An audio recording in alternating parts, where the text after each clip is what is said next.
घन्टीलाई vote दिए, घन्टीले देशलाई बेच्छ रे। हे भगवान, 35-36 वर्षसम्म तिनीहरूलाई भोट दिएकै हो, तिनीहरूले देशलाई कहाँ पुर्यायो त?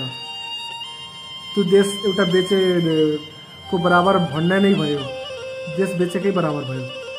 हाम्रो देशमा भएको युवाहरूले रोजगारी छैन, विदेश जान्छन्, प्लान हुन्छन्, विदेश गएर 2 वर्षको एग्रिमेन्ट हुन्छ, 4 वर्षको हुन्छ, 3 वर्षको हुन्छ, हेरी त्यति बेरसम्म उनीहरू त्यहाँबाट हल्लिन पनि पाउँदैनन्। कामको सिलसिलामा पनि यदि काम गरिरहेको छन् भने तिनीहरूको पर्मिसन बिना मुत्न जानसम्म पनि पाउँदैनन्। के त्यो यो देश बेचेछ र भएन र? अझै पनि त्यही अझेलमा त्यसले मत पायो भने देशले बेचिदिन्छ रे। के अहिले हामी स्वतन्त्र छौँ? यहाँ रोजगारीको अवसर सिर्जना छ, आफ्नै देशमा गरी खाना पुगेको छ हामीलाई। त्यस्तो भ्रम नफैलाऊँ न।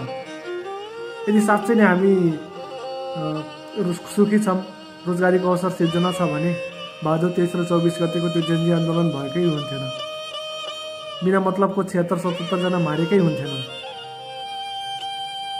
त्यो सबै कुशासन, भ्रष्टाचार, व्यथितिको विषय लिएर त भएको होइन र?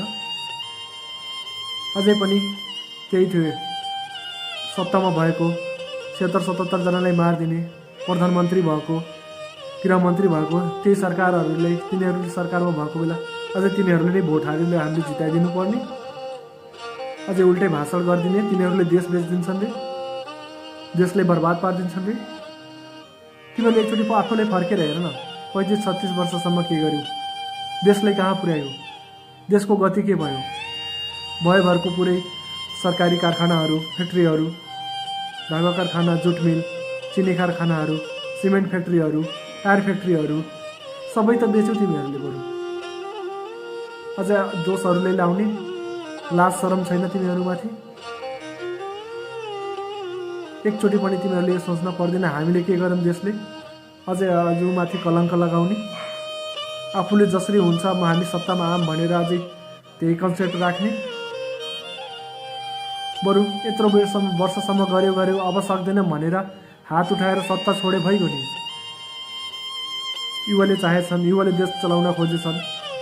5 वर्षसम्म यदि युवाले देश एकचोटि हाँक्न देऊ न, 5 वर्षसम्म तिनीहरूले गर्दै गरेनन् भने अर्कोचोटि छ त तिनीहरूले चान्स भन्ने मौका त पाउँछौ। हामी 5 वर्ष दिएकै हो भनेर अझै उल्टो भरम फैलाउदिने, तिनीहरूले देश यस्तो गरिदिन्छन् उस्तो गरिदिन्छन् भनेर।